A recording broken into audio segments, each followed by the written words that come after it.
I recently came across a quote on an interview that Mel Robbins did on her podcast that specifically said that opportunities and victories await on the other side of difficult conversations. So, unfortunately, one of the things that humans really avoid doing all the time is having difficult conversations. And there are several reasons behind this, which I might explore in another video. However, I wanted to focus very specifically on one factor or one mindset block that really gets in the way when it comes to navigating through difficult conversations that not just healthcare professionals, but all human beings have. And this concept is what we call the black and white thinking. So in this video, I'm going to focus on this factor specifically, how it impacts your communication with patients, why it makes having difficult conversations even more challenging, and how you can reset and program your mind around making your thinking much more fluid to achieve a good outcome or a desirable outcome for both parties, so your patients and yourself as a healthcare professional. Welcome back to my channel, everybody. Thank you very much for joining me every week, as you always do, and also for your ongoing support and comments and feedback. My name is Shweta. I'm the founder of Healthy Dynamics. I help healthcare professionals who are from English as a second language backgrounds improve their communication skills. They already speak English at an intermediate level. They are living in a country where English is the first language, or they are working in an environment where their patients are native English speakers, and whilst they speak English quite well, they want to build better relationships with their patients, and the way to do that is by the way in which they communicate. So I look at things like the core communication skills, and ultimately the aim is I want my clients and my audience to be equipped with skills that will help them build influence, trust, authority, and impact with their patients, ultimately receiving glowing testimonials, reviews, and positive feedback. So if you've been following me for a little while, you know that I am a regular listener of the Mel Robbins podcast. And a few months ago, she had this guest on, and in May, she did this interview with this CEO of the American Negotiation Institute by the name of Kwame Christian. And in this particular interview, Mel and Kwame explored the concept of having difficult conversations and navigating through them in order to negotiate better outcomes with anyone that you have a relationship with. And whilst I'm not going to base this entire video on that particular episode, one of the things that they really brought up that I found very insightful and quite interesting to learn about is this black and white thinking. Now, a bit of a story time. I have always been a black and white thinker. Now, it could be because I may be neurodivergent. I have not got myself officially diagnosed, but I do show a lot of the patterns and the symptoms that a person who is on the neurodivergent spectrum has, and one of them is black and white thinking. So when I do things in always a very extreme manner. There is really no middle ground for me. I'm a very much an all or nothing black and white person. And whilst it can be very good when you're focusing on very specific and certain areas that you want to excel at, going through life, you have a lot of uncertainty. There's a lot of unpredictability. There's a lot of challenges. You don't know what to expect in the future. And that's where I think that fluidity and flexibility is very important. And it took me a while actually to get my head around having bad experiences and getting feedback from others. I had to really change my mind and not view everything in a black and white way as much as possible. There are certain areas where I do feel that way, but for the most part, I have become quite adaptable and flexible. Now, here's the hard truth. The reason you avoid difficult conversations with your patients is not because you are busy, or yes, there's one element of it that you don't want them you don't want to lose face, you don't want them to respect you less, you bury your emotions, all of that. I'm sure that I've covered that at some point. If not, I'm happy to do another video. But it is because you are stuck predominantly in a black and white thinking. So what that means is you see every conversation with your patient as a win or lose, right or wrong, and the pressure to get it right. Mainly for yourself, even though your patient, you do want them to benefit as well ultimately, but you want things to be right all the time. And in doing so, it makes you silent, stressed, and resentful. in many ways when you're working with your patients. So that's essentially what black and white thinking is. So we see everything as right or wrong, good or bad, perfect or failure. There is no middle ground. There is no in between whatsoever.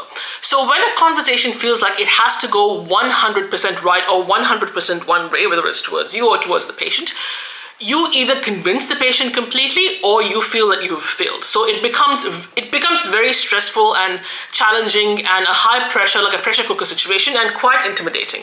So instead of going and putting yourself in that uncomfortable, awkward position, you just subconsciously, you train your brain to avoid it altogether. Or come worse, you become defensive and you try to control the outcome. Or we rush through that difficult conversation just to get it over and done with, and ultimately our patient who feels invalidated, unheard, or confused is the one that suffers the most. And so your brain is really telling you, if I can't make this perfect, I'll just mess it up. And because you're telling yourself that subconsciously, even if you try to get some elements of it right, your brain will only view this as a failure. Again, a bit of perfectionism may also play a part here. Again, I'm a recovering perfectionist, so I kind of know what it's like. So, I can relate to this very well because I used to live this way myself, as I mentioned before. But also growing up, I was taught that, to avoid conflict or difficult conversations means that you're complying, you are being obedient, you're being discerning, and you're being good. And if someone, for example, they would upset me, they would say something offensive that would hurt me, I would just swallow my emotions. Whereas when I disagreed with somebody, I stayed quiet. All of this ties very well with people pleasing, which has been mentioned very well by Mel Robbins and Kwame in that interview. So staying silent was always equated in the way I grew up and in my culture, equated with professionalism. But it was really the fear of not being in anyone's bad books and being judged and losing relationships and losing who I thought mattered a lot to me. That was always a fear that was lingering at the back of my mind. And if you don't know a very recent story that I posted on my LinkedIn about how I removed myself, not out of choice, but I was removed from a toxic situation because I spoke my mind and gave my opinion and spoke my truth. And that's then I understood the cost of black and white thinking. Whilst I spoke my truth, I lost a lot of people who I thought who were my friends, but in the process I also gained the right ones. I can leave the screenshot of that post over here. And this incident taught me a huge lesson. So difficult conversations are not just about one person winning and the other person losing, or vice versa. They're about clarity, honesty, and finding a way forward that respects all parties and gets everyone to a better outcome that is mutually beneficial for everyone. Now, let's look at what black and white thinking may look like in healthcare. So, as an ESL healthcare professional, black and white thinking can show up in very specific ways. So, for example, you might think yourself as a doctor or any healthcare professional that you are the authority figure, you are the one who has the accolades, the knowledge, the degree. So, either your patients follow your treatment plan or anything to the letter, or that person becomes a non-compliant patient and you don't want to see them again. So there is no room for flexibility. You're not taking into account their autonomy and things like that. And this creates a situation of frustration and judgment instead of collaboration. So say, for example, you can be a nutritionist and you are working with the client and who's having certain gut-related issues, and you might recommend a certain meal plan for them. But what you also may not have considered is that your client may have problems in terms of digesting certain types of foods. They may be avoidant or fearful of certain types of food because of some trauma that they may have had about it in the past. But you just don't take that into consideration because you feel that you are doing what's best for the client, which you are. But the challenge here is that you've not taken into account what it is that your client, their unique individual needs are. So that again can really make the relationship or the rapport fall apart. Now, in terms of communication, this can show up as either I sound like a native English speaker, everyone all of you are probably aspiring to that, and I'm someone who always says that that's a terrible idea to do that, or I sound unprofessional. And this creates unnecessary pressure, and it makes you avoid speaking up or saying what's on your mind. And a huge one, I've made a lot of videos on conflict management, which I can link in the very end of there's a big playlist on that. So when it comes to conflicts, you keep the peace, or if you say what's on your mind and you ask for what you want, you risk offending and upsetting your patient and losing their trust. So this again, you go back to becoming a people pleaser and you silence your own needs. People pleasing, like Mel Robbins and Kwame said, which I completely agree with, is a form of manipulation, because you're getting people to give you what you want, basically, because by being a people pleaser, and you're not doing it from a genuine place. So this all or nothing approach really makes this mindset makes difficult conversations like battles to win, rather than opportunities to learn from each other and about each other and build trust, understanding, and collaboration. Now, how do you break free from this black and white thinking and go onto a more gray middle ground sort of area? Because here's the thing, when it comes to humans, nothing is black and white. There are millions and billions of shades of gray, because human beings are complex, complicated individuals with unique personality, unique quirks, unique needs, unique trauma, everything. So you cannot just have an all or nothing approach with anything when it comes to working with humans. So shift from yourself from winning versus losing to learning and leading. So your job isn't to pressure patients to agree with you, and that's never going to happen. It's to guide them, educate them, be transparent with them, and give them the truth, and collaborate with them on the next step, but also taking into consideration what their needs are and what it is that they're looking for. Particularly, like for example, some of my friends are currently working with physiotherapists, and a lot of my followers here are physiotherapists. So when you are coming with a rehabilitation plan for a client of yours, or an exercise plan, or a strength training plan, what you have to do is you have to take into consideration that some of them can have conditions such as chronic pain. They can have other challenges that may make, going into like a physiotherapy setting quite intimidating for them. So again, what you need to do is guide through them the process, make it easy for them, support them through and through, instead of just shoving them a treatment plan and also check with them to see, and also not just to see if any progress has been made, but also to hold them accountable. Emotional regulation is a huge one. Done videos about that. You can obviously check that out. And emotional regulation is the single biggest hack in eliminating black and white thinking and stopping it in its tracks, and gives you access to curiosity and empathy when it comes to achieving a positive outcome for yourself as well as your patients.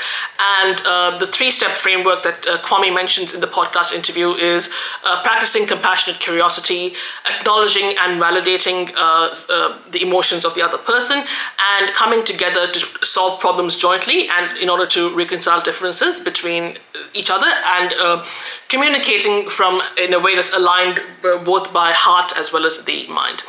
Releasing perfectionism, I have mentioned that many past. You don't have to say it perfectly, you just have to say it with presence, compassion, and clarity. And invite negotiation, not compliance. I've done a couple of videos on negotiation last year, so you can check that out. So instead of being the dominant force and just saying that you need to do this, you must do this, whatever it is that if you're recommending any treatment to a patient, take into consideration the fact that you can ask them questions, ask more in-depth and meaningful questions, like what feels doable and realistic for you right now? What is going to get in the way of your plan in following through this particular treatment plan? And let's work together to find a solution that works positively for us both. So black and white thinking might make you feel in control, but it's actually what's keeping you connecting. It's becoming a big roadblock when it comes to connecting with your patients. So when you let go of the need to be right or perfect all the time, you get into that space of that more gray area, which can admittedly be quite murky and messy to navigate in the beginning. But that is really where trust and collaboration are built, and difficult conversations stop feeling like battles. So in the future, I will be making more videos on having difficult conversations. It's a very broad topic. There are so many different factors that go into account here, and how to do that very well as a healthcare professional, as well as I'll look into reasons as well. But I just wanted to focus on this specific one today. So let me know your thoughts, whether you are also a black and white thinker or a people pleaser or perfectionist like I used to be once upon a time. And to stay tuned for all the videos that I've mentioned, look at the videos in the past as well as the future ones. Don't forget to hit the subscribe button and the notification bell. Leave this video a like and share your comments and feedback in the comment section below. And as always, also feel free to attempt my communication persona quiz, and also to work with me one-on-one as a discovery call. Links of all of that are in the description box below. As always, thank you very much for your time, attention, and presence. I will see you next week.